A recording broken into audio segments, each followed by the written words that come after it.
Good morning, everyone. My name is Kaitlyn. Today we're going to be taking a behind the scenes tour of Black Earth Compost. Black Earth Compost is actually one of Massachusetts' leaders in turning food waste into soil.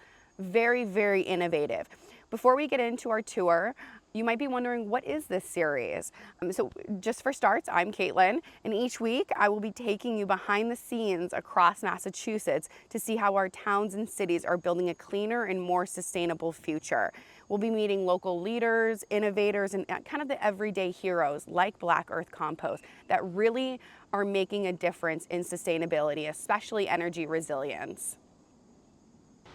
Hi everyone, I'm here with Justin from Black Earth Compost, where he's going to tell us a little bit about composting and the steps to go along with it. Hey everybody, welcome to the inside of our building where we take in the food scraps from all the trucks out on our route.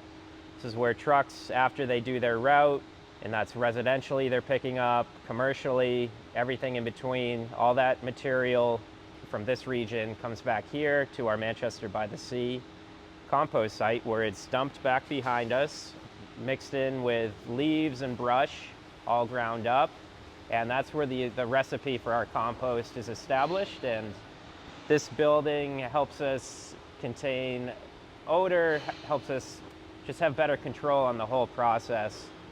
I noticed there was no smell outside, so that's awesome. That means the building is doing its job. It's doing its job, yep. So it also keeps animals out, and everything's kind of contained. Materials in here for about 6 weeks, and where it's on a floor, and that's our air bed. Air is being forced into the pile to help oxygenate everything. Temperatures are being monitored. Air is being pulled out and filtered through our biofilter, and this kind of contains the most difficult initial part of the compost process.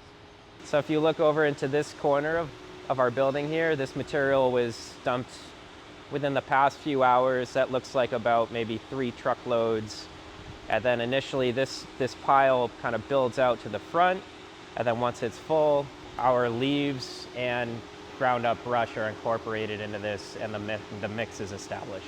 So these are the windrows, or the long outdoor piles that we make from the material that comes out of the building. As you can see, it's non-identifiable as food, but really some of this material is 10 weeks old, other is 6 months. So you can see from the pile on our left here, they just started to screen that. And the screening process is going to break up some of the wet material, help it dry, and get some of the plastic and stick and rock out. If it really starts at the source of it, so at the restaurant, that source separation is crucial to keep the plastic out. That's the best place to get rid of contamination, is to prevent it in the first place. So this is our trommel screen. And how this works is you take the pre-screened material, so it's going to have big chunks in it. It might have rock or not fully broken down compost, and perhaps some plastic and contaminations. So this is how we extract it. It's initially put into this big screen. Those are called grizzly bars, and that's how they keep the rock out. And then it goes into that screened tube, and just from centrifugal force, the small particles go out, and the trash comes out one side as well. So these are called the overs that are coming out right now. And this is stick and some rock and some trash. But since he's screening already screened compost, it's actually very clean.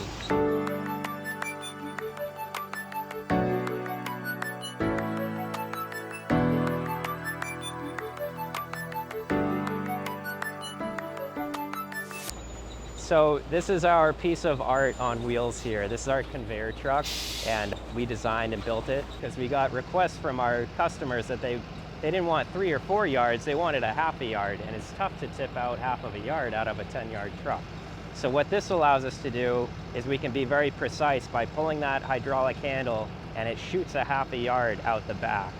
And so we can do, say, 16 half-yard deliveries, whereas before we could do maybe 3 3-yard deliveries. So it's a lot more versatile. So we're loading up some wood for our raised garden bed installations. So we cut We prefabricate entire raised garden beds here at the site. And so folks can place the order online, they leave for the day, and then they come home to a built and filled raised garden bed that they can immediately start to use for planting. Building in equipment shelter and mechanic garage for our fleet of trucks and equipment around the site. The joy of gardening is pretty foundational in all humans, I think. So either it's for new folks that are looking to start gardening, or seasoned gardeners, really anybody that wants to start using compost to grow their own food. And it's nice because everything's already set up for them. They can just pop their seeds in. It's set up, it's elevated off the ground, so if you have some rough soil and you want to build above it, it's a little easier on the back, so you don't have to be crouching as much. And it's a bit less weedy than if you were just to do it right into your own soil. But if you do have your own ground, that's probably the ultimate place. But if you want to raise up the level of your gardens by a few feet, the raised garden bed is the way to do it. Justin, can you tell us how the company has evolved? You know, where you guys started to where you are now? Initially, we were just a trucking company picking up from residents in a couple restaurants in town. But then when Andrew came on board, he had a lot of knowledge of soil science, and he kind of took over the actual processing end of things. So that turned us into a really sturdy business where we're both the hauler and a processor. It's kind of became two businesses in one that complement each other. So we started in 2011. My friend and CEO Connor Miller got the first truck and had just been starting out, and then met up with him and I hopped in the truck next day. And it was challenging in the beginning because no one really knew what composting was, but we found the people who did.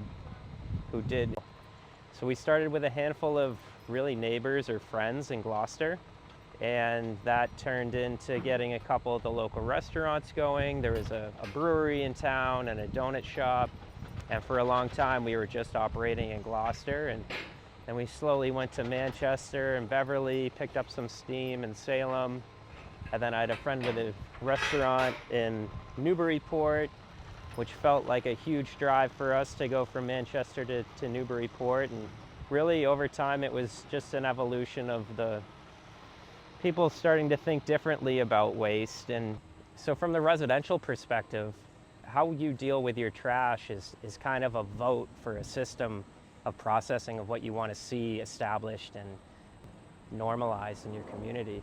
So if you're choosing to composting, you're really voting for the right way to handle your food waste. Plus there's tax savings. If enough people do it, that's going to lower the amount of money that the town is paying for trash, and hopefully some of that tax revenue is kicked back to the individual resident. So from a town's perspective, there's a number of reasons to start composting. It's a financial win, it's an environmental win, and it's a community building win. So we have the most expensive trash in the country in Massachusetts. So if we can take 40% of that trash out of the trash stream and make compost, we'll have less expensive trash and healthier soil and food. It is so incredibly important for towns, city residents to understand the importance of composting, so everyone in the community can start composting and start making our planet more green.